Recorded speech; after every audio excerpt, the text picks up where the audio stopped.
Welcome once again into the Radiopedia Reading Room, a podcast unconcerned with books or poetry, tasseography or palmistry. It's a radiology podcast. My name is Andrew Dixon, and joining me, he looks a little guilty.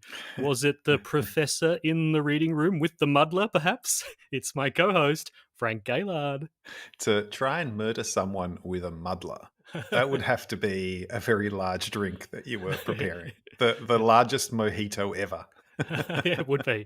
Yeah, Professor Plum in the greenhouse with the muddler or slapping his mint.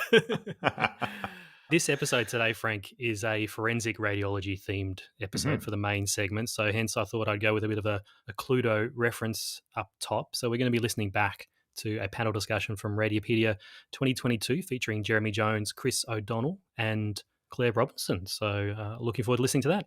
Excellent. I've only ever played Cluedo once or twice, I think. I love the idea of board games.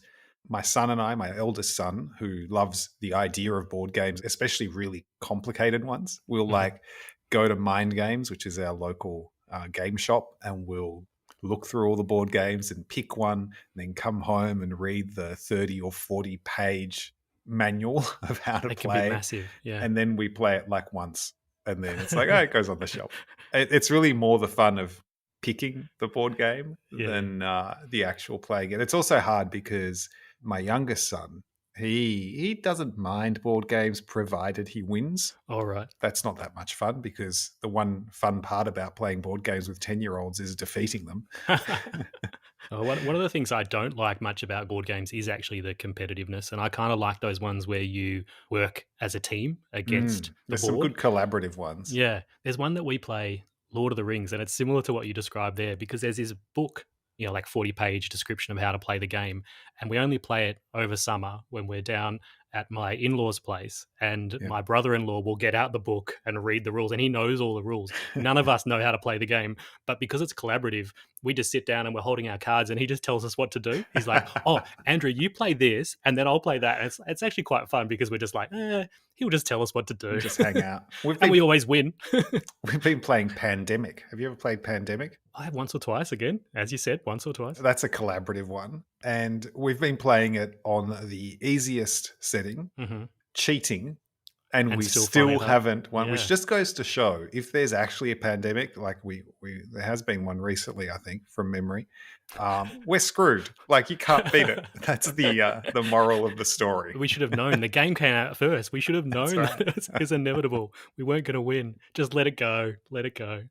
Now, I did actually write down some random Cluedo trivia, if you're interested, Gaylard. Yes, I thought we needed a little bit of positive stuff to talk about up top. So I won't test you. I'll just read them out, and maybe you can just react like a YouTuber.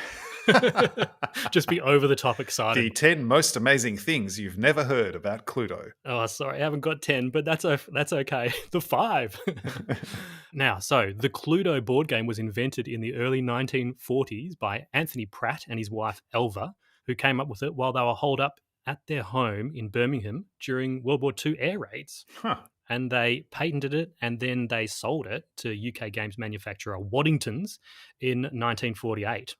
So they named it Cluedo, which is a blend of the word clue and Ludo. Ludo was the name of the game in the 19th century. That's Latin for I play. So there was kind of this already existing game. So they're kind of doing a play on words there.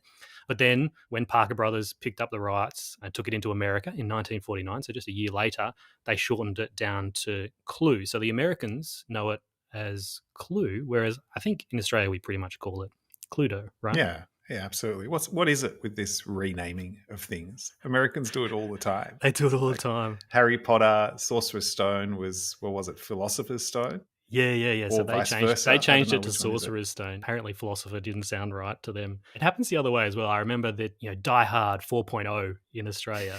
In America, that was actually called Live Free and Die Hard because apparently there's a state motto in Massachusetts, which is live free or die or something like that. So that was a kind of a known saying for them. And there's lots of examples, actually. I looked it up on Wikipedia earlier today. Yeah. There's lots of examples where, things have been changed just because, there might be overlap between how things are interpreted in different parts of the world. There are some words that you can definitely understand why you would change it. I remember one of my ex-girlfriends, she went on exchange to America and she arrived at the family home where she was staying, and the father was there, and the daughter, who was going to be her classmate or whatever you call it, wasn't there yet, and he was showing her around the house, and they got to the mantelpiece, and the father said, "Oh yes, and there's, Helen. She's the one with the enormous fanny." And I mean, for our listeners, the word fanny has a distinctly different meaning in America to Australia Yeah. and the UK. And it would be very inappropriate for a father to comment. On someone's fanny. Yeah, fanny pack is definitely a word we don't use here. The other one that I remember, I think this was from like a Winter Olympic Games way back, and there was a brand big in Canada and maybe the US as well called Roots. And again, everyone's talking about, oh, how good's Roots? It means a different thing in Australia when you're rooting. But surely philosopher and sorcerer are both words that are recognized. I think so. I think that was the very first Harry Potter book, and Right. it was still very much unknown. I think if they had their time again and they knew it was going to be a success, they wouldn't have argued on the title. They would have gone, whatever you like, JK. We're happy with that. Right. But perhaps, we should call this podcast different things in different parts of the world because, in Australia, we tend to call it, well, at least at my hospital, we call it the reporting room rather than the reading room. So maybe this should be the Radiopedia reporting room podcast in Australia, but the reading room podcast in the US. We are, at my hospital, we call it the bunker, where you do the reading. But I did bring the expression to do a readout back with me from Canada. I don't think there's a good alternative expression in Australian to the act of going through cases. We do that as well. We call it, reading out. You're rostered to do a readout. So you go and sit with the overnight registrar and read out their cases with them. But generally, we still refer to it as a reporting room rather than a reading room. But I wonder if there are different terms in different parts. Well, let us know in the comments. Is that YouTube enough? I've got more little random facts here. Oh, you yes, want some good. more? Okay, so the original murder implements, weapons, they were sketched by Elva herself, and apparently they were quite gruesome. So there was an axe and a cudgel, which is a stick, kind of like a muddler, I guess. Yes. A small bomb, a rope, a dagger, a revolver, a hypodermic needle. That's cool. Poison, and a fire poker. So they were the originals. And then, so they kept the rope and the gun and the dagger and then added 3 new weapons. Do you know what the 3 weapons were that they added? No, you're not a big enough fan of the game. No. The candlestick? But aren't they all blunt instruments? They kind of are. Because, the dagger's not. And no, the revolver. Remind me of the game. You have to work out who the murderer was and what the weapon was, right? Correct. Yeah, the 3 things. Yeah. How could you confuse a rope with a small bomb? Surely even the most amateur of forensic pathologists would be able to distinguish between those. That is true. So therefore, they probably did try and go towards more blunt force objects. This is related to the topic for today. So a candlestick, a wrench, and a lead pipe, the classic with the lead pipe. That would be hard to distinguish, right? The idea of the game is you don't get to examine the body, unfortunately. That would be better. Now, more random facts. Colonel Mustard was originally Colonel Yellow.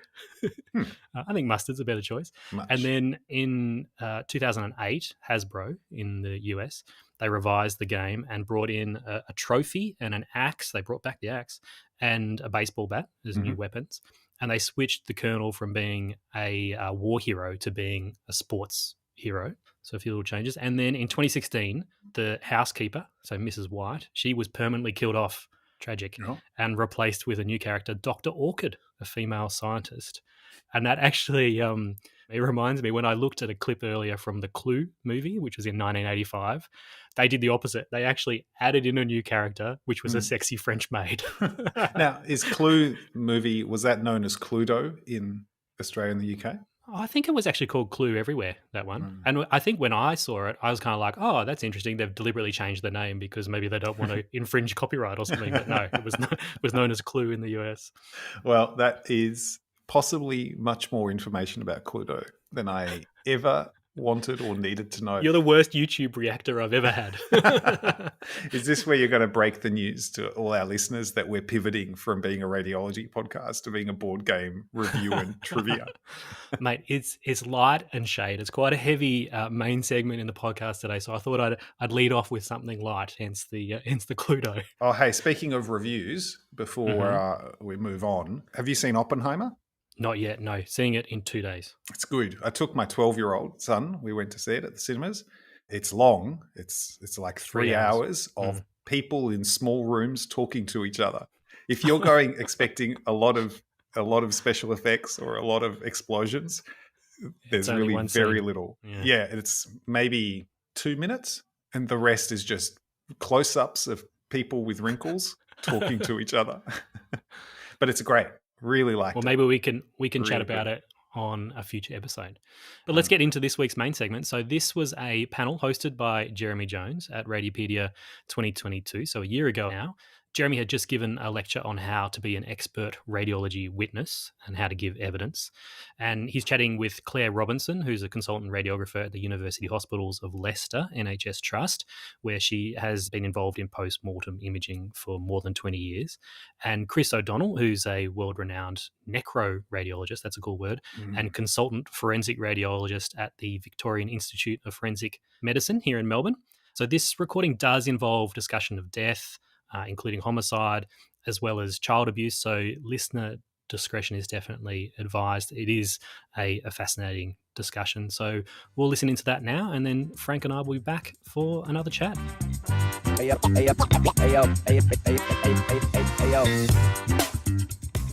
I'm joined today by Doctors Claire Robinson from Leicester and Chris O'Donnell from Melbourne. Hi guys, it's great to have you with us. Now, I've got a couple of questions just off the back of those talks. And the first one really is about how we got involved. So I wonder if I could come to you first, Claire. How did you get involved in this area of radiology? It wasn't until I came to Leicester that I knew anything about forensic radiography. I'd never heard of it before. I was invited to go down to the mortuary and help do an X-ray. And I got talking to one of the pathologists down there. And he wanted to do some research, and that's how it started. So your first foray into post-mortem radiology was really forensic radiology? Yes. So, yeah, as a radiographer, I was going down to the mortuary at the time taking the X-rays, and then we've progressed and now we're doing PMCT more. What about you, Chris? How did you get involved in post-mortem work? I'm a clinical radiologist, and I was getting a bit bored with my clinical work, so I made an approach to our Institute of Forensic Medicine here in 2002. One of my colleagues' wife is actually a forensic pathologist, so at a Christmas party I just said, can I come along? And she said yes.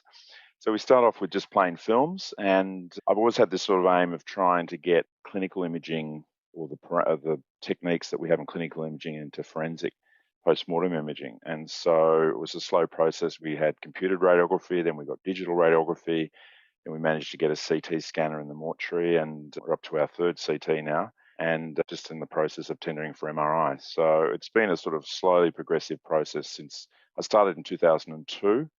A CT scan went in 2005, and next year we'll have MRI. So it's been a sort of slowly progressive process of just getting it installed, and now pathologists are absolutely dependent on it. So now we've become a really important part of medico-legal death investigations. So they can't do without us. If we break down, the pathologists start screaming because they want the scans. Yeah, and that came across in your talk, just the idea that actually the CT is really helpful for making the pathologists making decisions that they need to make. You say you've got 3 CT scanners? No. Third. Oh, this CT is your scanner third. We've replaced, yes. We started with a Toshiba. That went for about 6 or 7 years, and then we replaced that with a Siemens. We're just about to upgrade to a new one this year. Because you really put the CTs through their paces. I mean, you're doing head to toe. We probably do 25 to 30 cases a day, and they're head to toe scans, full bore. There's no dose modulation or anything. It's just full bore radiation dose. So it really slams the tubes. And the first scanner we had really was a big problem. We were burning tubes out left, right, and center. The Stratton tube in the Siemens is a lot better, and we haven't had as many problems. But it does take a toll on the scanners. So after sort of 6, 7 years, they're having more and more problems with maintenance and so forth. So that's why we have to keep upgrading. And plus, we want to get the new Interesting. stuff. We do a lot of dual energy, spectral imaging. So we want to try and keep up to date as well with the latest technologies, as well as just making sure that we've got something that's robust. So, Claire, as a radiographer, how did you feel about the first time you scanned a dead person and had the scanner up at full whack? Yes, it was a little unnerving. It really is a balance because we still use clinical scanners. So all of our post-mortem work is done on a scanner that is still used for clinical radiology. So we have to have that balance that we do the best quality imaging that we can for the post-mortem work, as Chris has said, but we don't burn our tube out because obviously we don't want to ruin a clinical scanner. So it's a fine line, it's a balance, but we scan every 15 minutes for the deceased. And as long as you don't push it too hard, it doesn't seem to be taking too much of a toll on our scanner. What sort of numbers are you doing then? We scan about 8 or 10 patients a day. We only have the scanner for half a day each, Monday to Friday. And that meets the demands that's placed on us at the moment. And as far as the forensic stuff, the victim identification, I think the thing that struck me was this idea of imaging the body and the bag, which was slightly disturbing to hear a little bit. Yes, I think when you start getting involved in this work, you do have to start to think a little bit differently. But as well, remember that they are still a patient. It's still someone's loved one, but it does take a little bit of a mind shift. But yeah, particularly when you're looking at fragmented remains or people who have suffered very bad trauma, they will be bagged, and having to scan the whole bag makes sure that you will scan the entire body.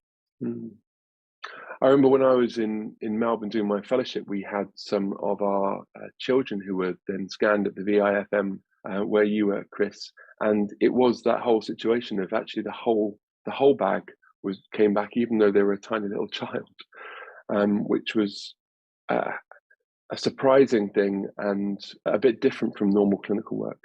It's all about evidentiary. So what's in the bag is what comes to us to be examined, and we basically scan the bag without opening it so that we have a permanent digital record of what has come to us.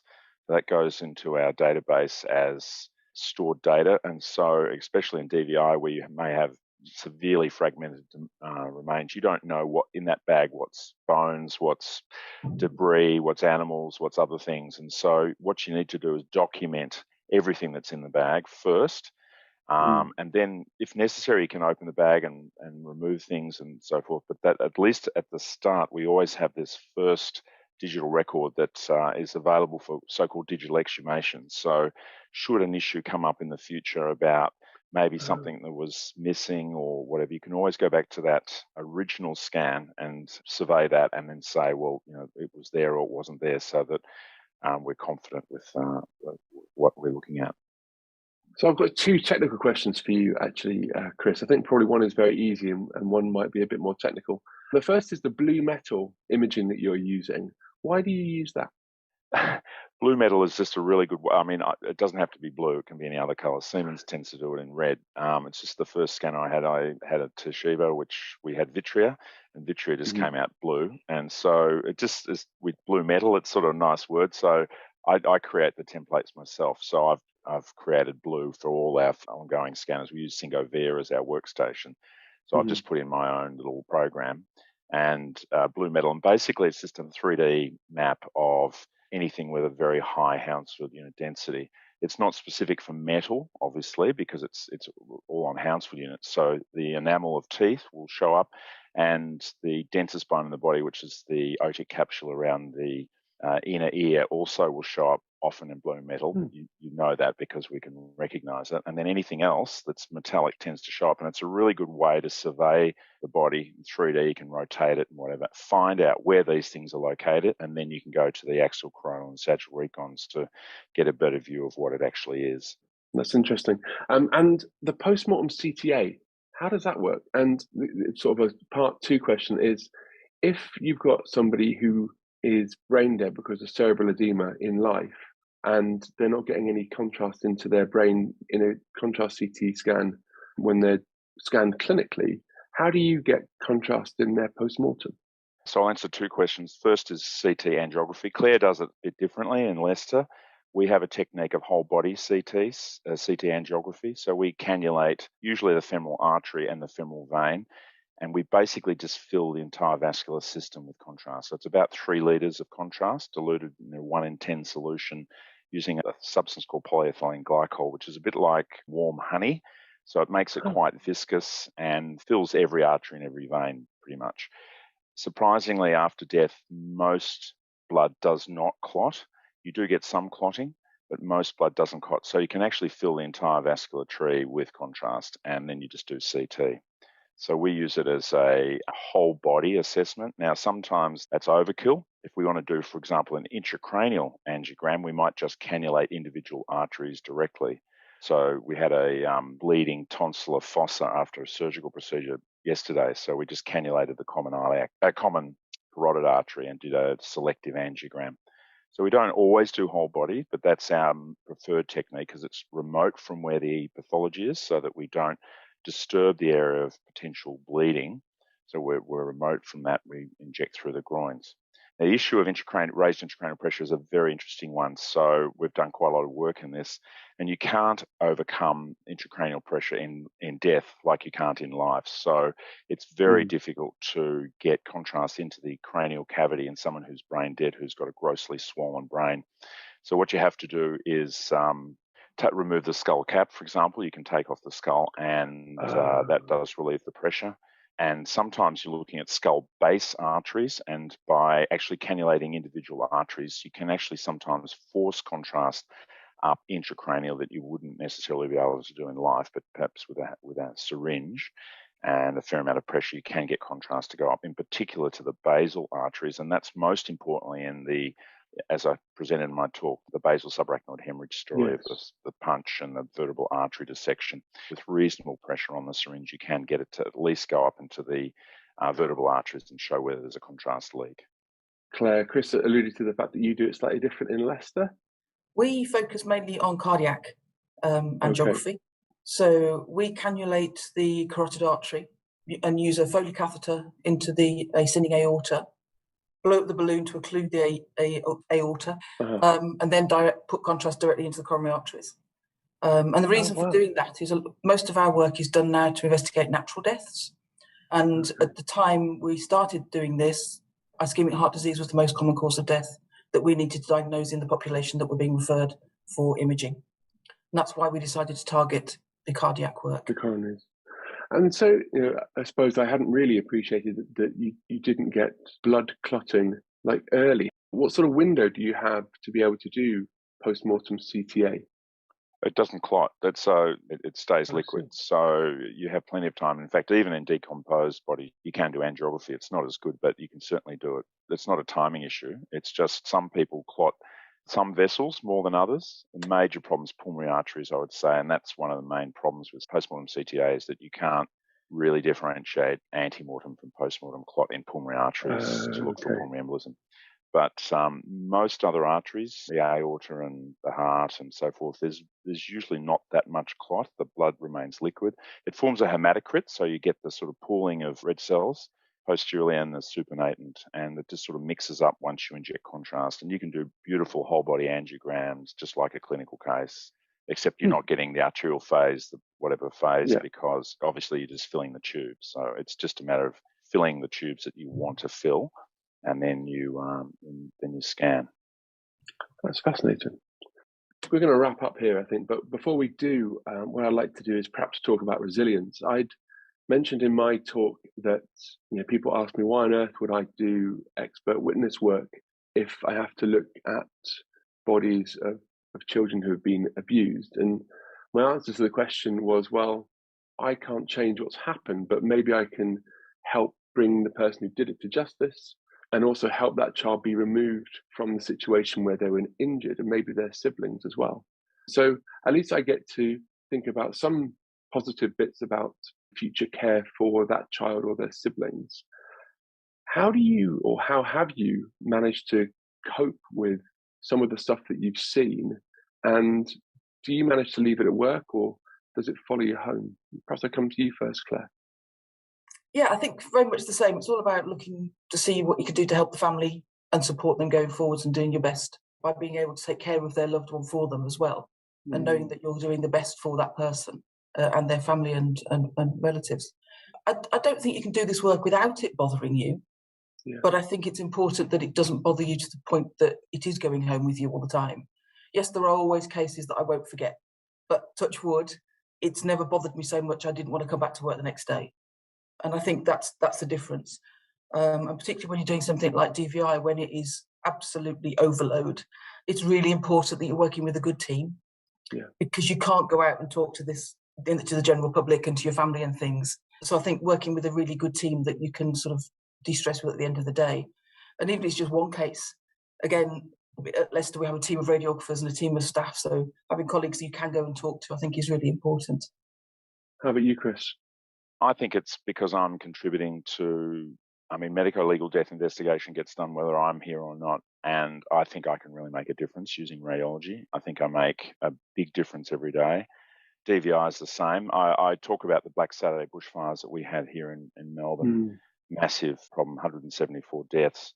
And it was the most overwhelming experience. So it was the worst thing I've ever done in my medical career, but it was the best thing I've ever done in my medical career. I was completely overwhelmed emotionally and whatever, but I felt that I was doing incredible things to try and help families find their loved ones that were missing. So it's that sort of thing. I think you're making a contribution.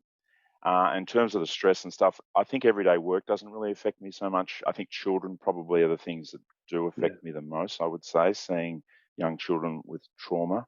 And what I agree with Claire, it's the team. After the DVI, every night after the DVI, we'd all go to the pub and sit and have a drink and just talk amongst ourselves, because that's all we could talk to. But just debriefing, just getting out of your system, I think. And fortunately, like Claire, I've been doing it for a long time now. It doesn't seem to have affected me. Maybe I should ask my wife about that. But no, it's a feeling that I make a contribution. And to be fair, I actually think sometimes in my death investigations I make more contribution than the living. So, justice, making sure that the right things are done, that there's not injustice as well, that people don't get convicted incorrectly or the other way around. That's where I get something out of it. Yeah. Fantastic. Well, thank you both for joining me today for this panel. Thank you for your talks for Radiopedia, and I hope we see you again soon. Thanks, Jeremy. Thank you.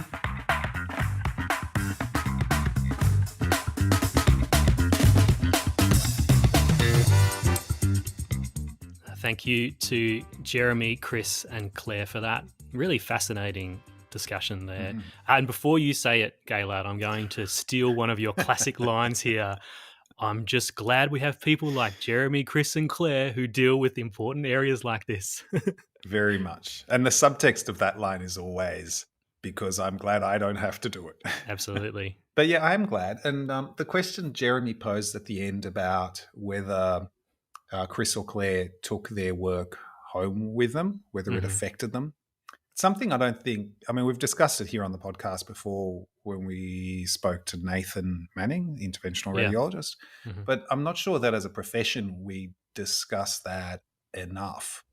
Our job is deeply abnormal compared to normal human experience. We see things every day, and in the case of radiologists, not directly necessarily, but we see new diagnosis of cancer or death or strokes, etc., multiple times every day, and you just become sort of endured to it. It remains really weird that that's the case. And I was thinking about this just yesterday. I gave a tute to some of my trainees in the morning. I have to admit that I went in there a little bit punchy and grouchy. I haven't been around the department as much as I usually am, so I don't know these guys as much. And it's like, you're only 170 days away from your exam. And as I say to my two kids, just do better. But I was speaking to my fellow David afterwards, and he said, if it takes a bit of fear of your tutes for them to study harder, that's probably a good thing. Yeah, that's probably true. But shouldn't your fear of being a mediocre radiologist and miss cancer and misdiagnose patients and have permanent effects on their life be motivation enough to study really hard? And I think that's like proof that you become used to this weird thing that you're doing, that being in a tutorial with Frank being grouchy maybe more motivating than the thing you do.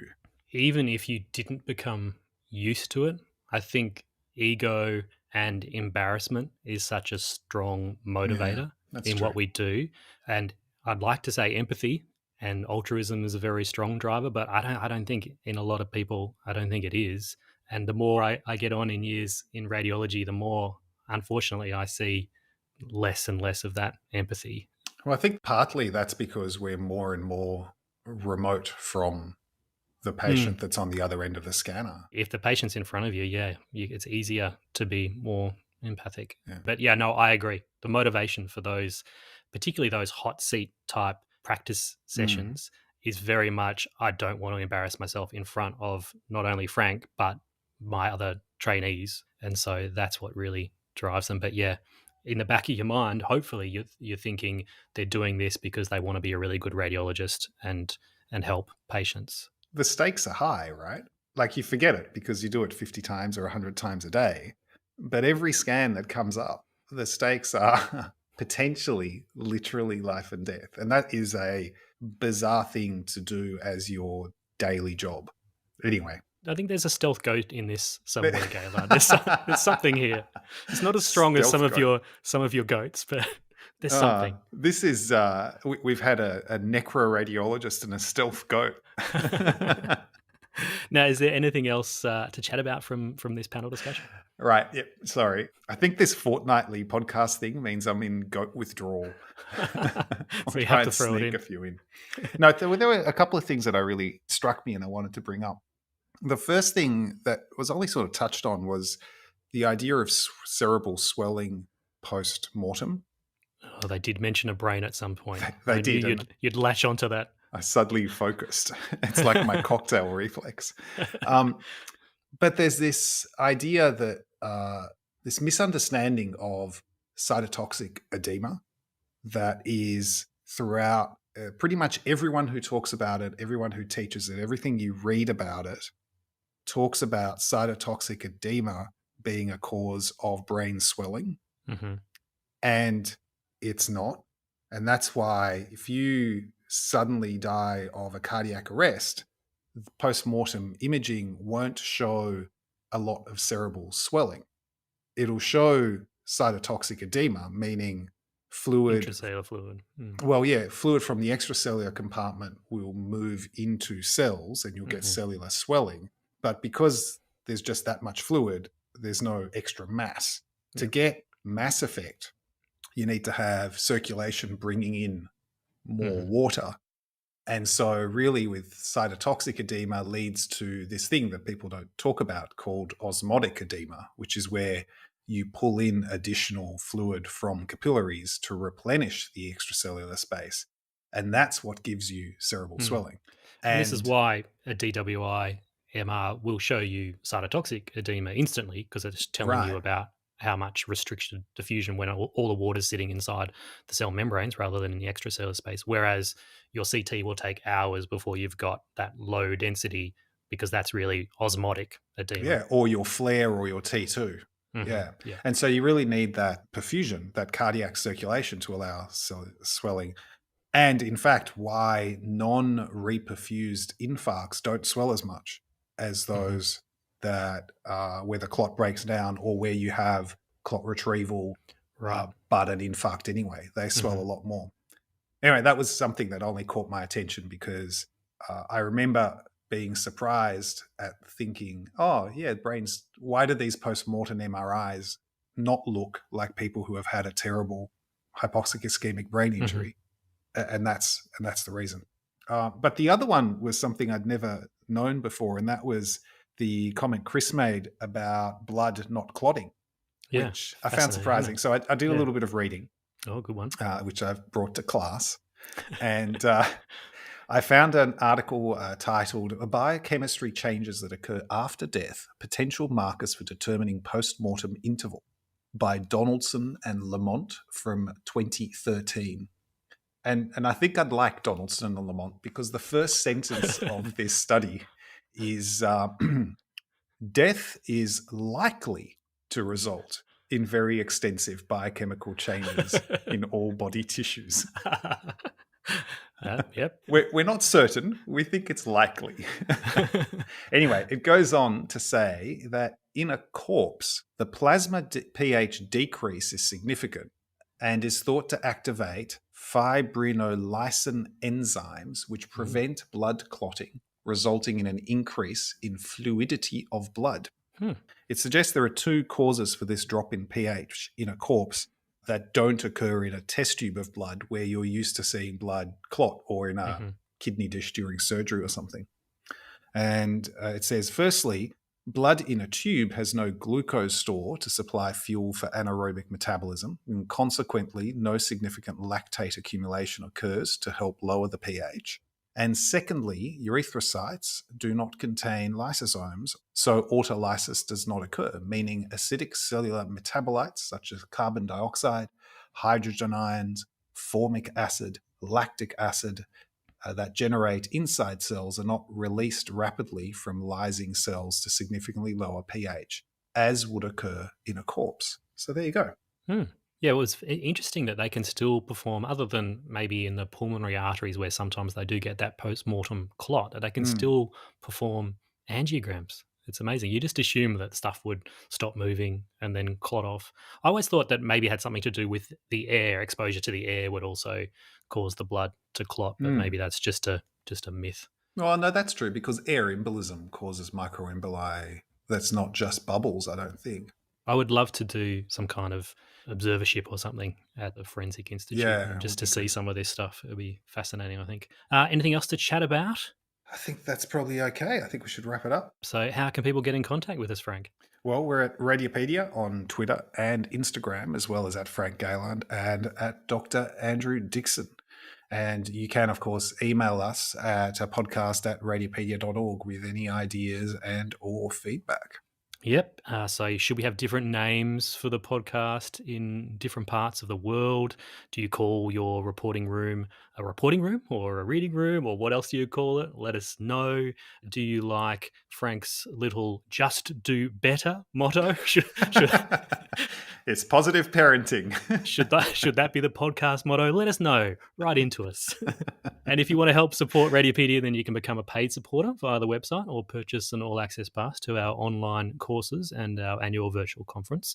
In doing so, you'll be helping us to give free conference access to people in 125 low and middle-income countries. I've been sorting something out related to this week, Gaylard. We had a very, very high bandwidth use for our conference streams because we have free access in all these low and middle income countries and a potential very high bill to pay. So we're working on that. That's what happens when 6,000 or 7,000 people attend a conference. I won't say which video provider we're in conversations with, but we're working our way through it, and we're hoping to maintain our viability into the future. Well, how about this?